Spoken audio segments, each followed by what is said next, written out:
Welcome back to Celebrity Radio. It's Alex Belfield talking to some of my favourite people and some of the country's biggest stars. And we've got one for you today, a man who is incredibly charismatic and talented. Joe McElderry shot to fame on X Factor in 2009 and he hasn't stopped working since. From Pantomime to Joseph, he's done it all, really. Joe McElderry, how are you?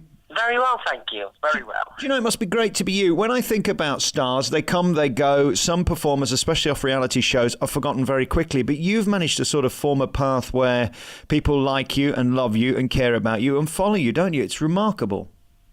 Yeah, I mean, you know, I've been very, very fortunate that I've got great support, you know, and I've had it pretty much since day one, which has been wonderful. And like you said, you know, coming off a show like that, you never really know what's going to happen, and it can be very, very short-lived. But I feel very fortunate, you know, 7 years ago as well, which it feels like, I think 7 years in the music industry seems like a lifetime. It's probably not that long, really.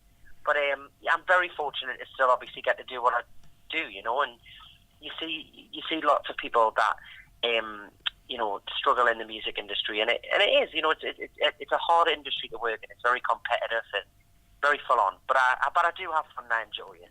I always say the problem with pop is if you're popular 1 minute, that means you won't be the next. You have to have something bigger than that, don't you? Something credible. And I think what musical theatre stars have is longevity, because providing you can perform 8 times a week, you're always going to work. And I think that's been something where you've proved yourself to be a big star. Well, I suppose so. I mean, musical theatre has only really came into my career in the past year, so I suppose I'm still kind of learning the ropes about it. You know, I did a very short musical last year, Tommy the Rock Opera, but the long-term kind of thing was Joseph starting in January. So for me, that's only really started a short time ago. But I suppose, you know, I've always pushed myself to do things that are different, you know, and not just stick to the same path all the time. You know, with things like Pop Star, Opera Star, then I did the Jump and stuff like that. I've always kind of looked for different things so that people get to see different parts of your, I suppose, career, but your personality as well, you know, and I think maybe that helps a lot as well. You're currently on tour through the end of November and some amazing reaction to it. You're in Whitley Bay shortly, in Northallerton and Wakefield and Lowestoft and Redditch. You can find all the information by going to joemckelderryofficial.com, which is the website. The Northern Lights tour, this is interesting because, again, it's all about you. I guess in a musical it's an ensemble and they can take the blame if it goes wrong. With this, it really is about you, your charisma and an ability to get through 2 hours of a live show. I take a live band out with us, and you know we have like production and lights and stuff. But essentially, you know, it is. If anything goes wrong, you're right. It's my name on the door that I get the blame for it. You don't want to do that. But I love it. You know, I love touring. I've done three tours in the past 3 years, and pretty much spent at least half of each of the last 3 years doing a solo tour around the country. And the only reason that I do it is because I love it so much. You know, I think a lot of people either love it or hate it when it comes to touring. You either enjoy the kind of full-on regimented routine that it brings and like the crazy schedules, or you hate it. But I've always been one that loves it, and I love being in a venue with an audience and just having a connection with them. It's great. How sexy is life on the road? I mean, is it hedonistic and fun, or do you take it seriously and you're in bed by 10? I mean, it depends, really. I mean, I don't drink when I'm on tour because I can't drink alcohol and sing. So alcohol's kind of banned for me. I think the band go out and have a bit of fun without me. But I mean, it's not really that glamorous. It's great fun, but it's hard work, you know, and it's a lot of pressure. You're delivering like you said, you're delivering like near enough a two-hour show nearly every single night. So you've got to be sensible. You've got to be in bed pretty early. You've got to protect your voice. You know, you've got to be fit. You've got to do a bit of exercise to keep everything moving and stuff like that. But I do love it. I love the kind of routine that is with it as well. But it's not boring, but it's certainly not like, you know, 3 o'clock in the morning parties and you know, stumbling to the tour bus and straight on stage again. It's quite more it's a bit more laid back than that. Well, I love that because there is a responsibility to your audience. They're paying good money to see you, and they want to see you in your prime, don't they? Exactly. And you know, and the thing about that as well is the idea of it is to not get sick, because once you get sick on a tour, trying to get rid of it when you're doing, you know, a lot of grueling hours is virtually impossible. So for me, whenever I'm out on the road, it's always like trying not to catch any bugs, I get up and do some exercise every day. That keeps everything at bay as well. So yeah, it's all about making sure that you've got a good enough show for the audience. Are you like me, a bit paranoid? I'm staying at the Midland Hotel last night because I was at Coronation Street yesterday doing some taping, and I was at breakfast, and this guy behind me was hacking up half his breakfast, coughing, and I had to move because I think it's all right you coughing. If I get it, that's 2 weeks of my life ruined. Do you become neurotic about that stuff? I mean, yeah, but you have to also be. I mean, I try not to be too much, but if I'm if I'm around kind of people and they say they've got the flu or something, I do tend to just step right out the way, and I'm like, don't touch us. And everyone's like, no, I just wanted to give you a hug, and I'm like, I'm not being rude. I'll give you a hug when you're better, but not now. But I do it, even when I work with people, when I did Joseph, there was about a food poisoning going around, and a couple of the cast had it. And I was quite blunt about it, but I was like, just don't come in my dressing room until you're better, because I can't afford to be ill.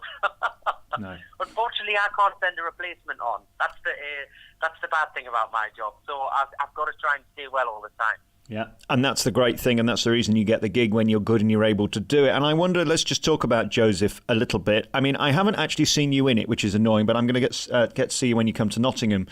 What is interesting, though, you have to be almost semi-naked throughout because, of course, it's that type of character. Are you delicious at the moment? Where are you in your physical peak? Well, I was really, really stressed throughout the whole tour. I worked out every single day. And I was quite strict, and also the schedule of that show. You do 10 shows a week, so it kind of keeps you in a pretty decent shape, running around on stage 10 times a week. But and then I've just been to America. I've been on a holiday for a month long, so I've probably had too many burgers. But the thing about me is I exercise all year round, and I follow a reasonably healthy diet all year round. So whenever I feel bad, it's probably not as bad as what it should be, if you know what I mean. So, yeah, I mean, and the great thing about, again, going back to that is when you're doing concerts and tours and stuff, it's a great way to keep you in shape. It certainly forces you to be a bit more fit and healthier. So I'm quite lucky in that sense. I'm amazed when I put your name in the internet to see what you'd been doing recently, that one article came up that you'd done an interview, I think on Lorraine, something like that, and on the back of it, some nasty, bitter, twisted journalist wrote an article about you being overweight, which wasn't true. Does it still amaze you that people are out there to take these punches, even if it just fills a column inch, they're happy to do so, whether it's true or not true? I think if I was still... I did respond. That was actually, I think it was this time last year that happened actually, and I did respond to it, but I responded to it in a funny way because I don't want to be one of these people, because it really annoys me when I see people on Twitter like getting really annoyed about press articles and stuff and shouting and swearing about it and stuff and making it a bigger issue than it is. But I wasn't happy about the way it was worded. It was almost trying to make an impression on young people that when you grow up from 18 to 25, and yes, your body changes, it's part of growing up.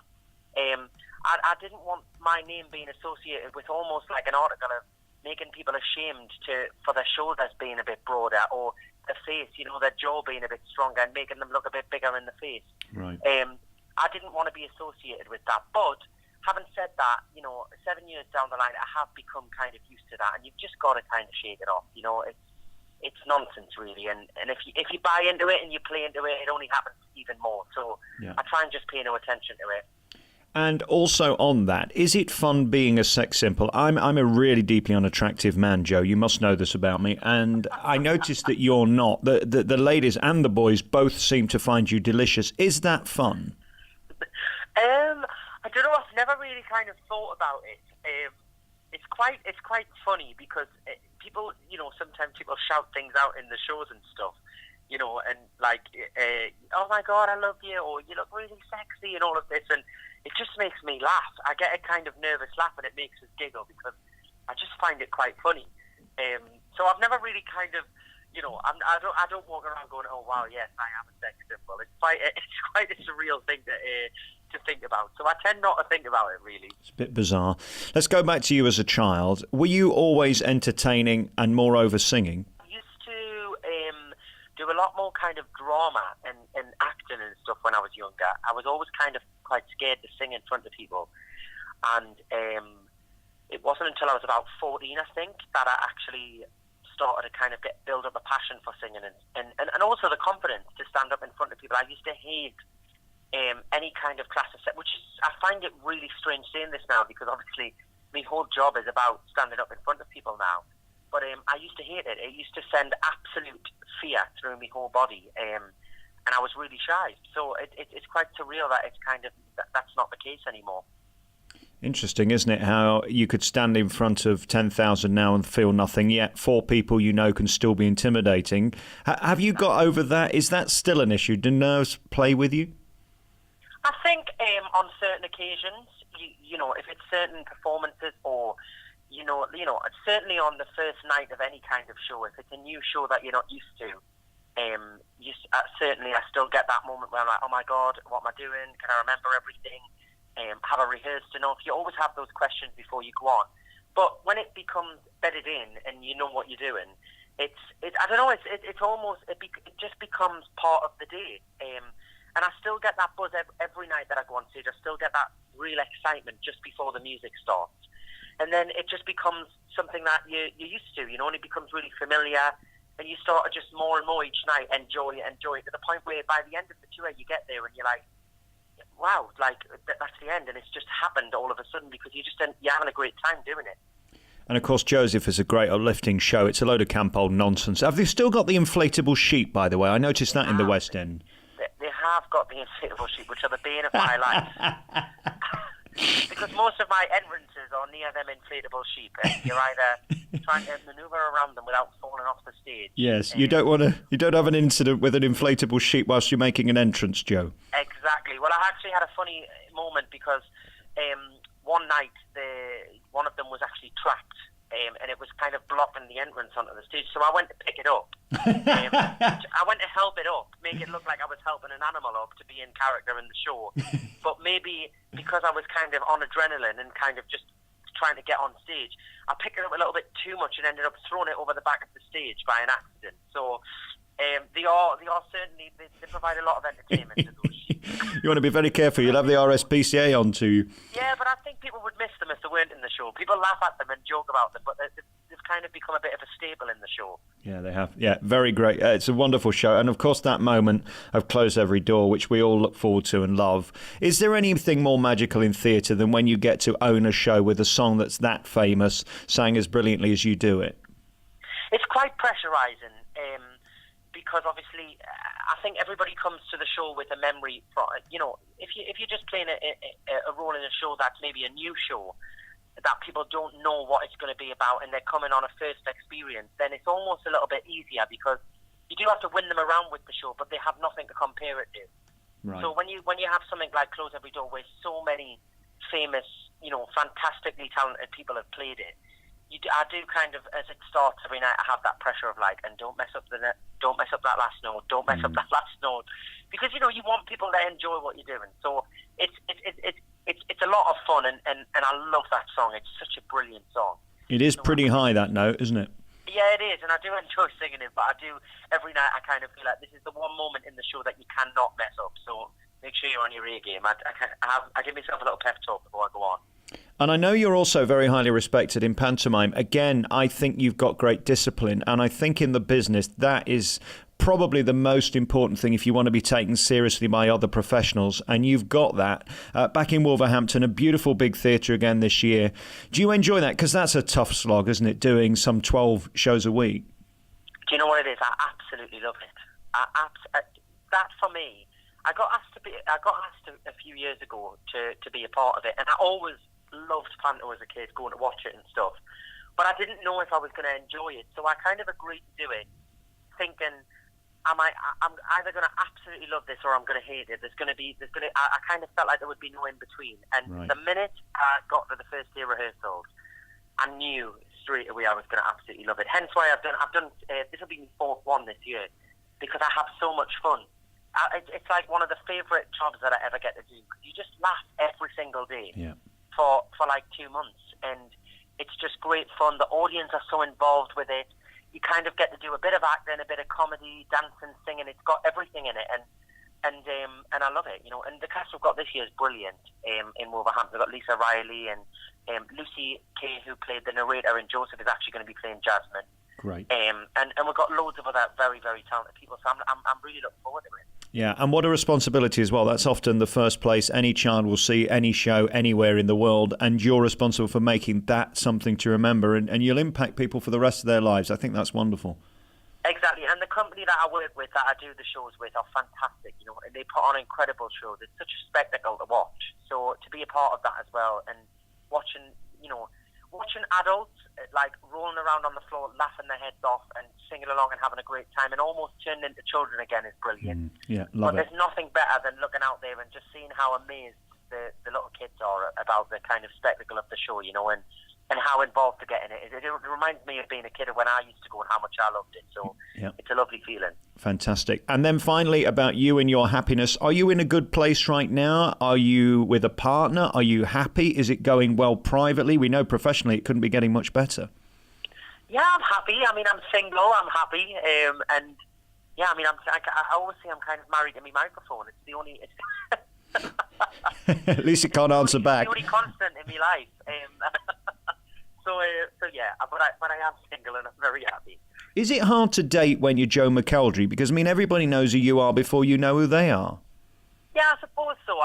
It can be quite difficult. And also, the other difficult thing about it is that you're never in one place for more than 2 or 3 days, which is, you know, so even if you were trying to start off a relationship with somebody, you're like, right, well, I can see you. We can go out for food in like 6 months' time. How does that sound? Yeah, I'll see you in March. And the moment kind of passes then. So it can be quite... The good news is, though, if they get on your nerves, you've got a 3-day exit strategy, haven't you? That's true. There is get out close. Hey, listen, good luck with the tour. I'm going to come and see you. JoeMcElderryOfficial.com is the website. You can find out more. In Panto at Christmas and back in Joseph in 2017. You're such a phenomenally talented guy. I wish you all the best. Thank you for talking to me today. Joe McElderry. Thank you. Thanks very much.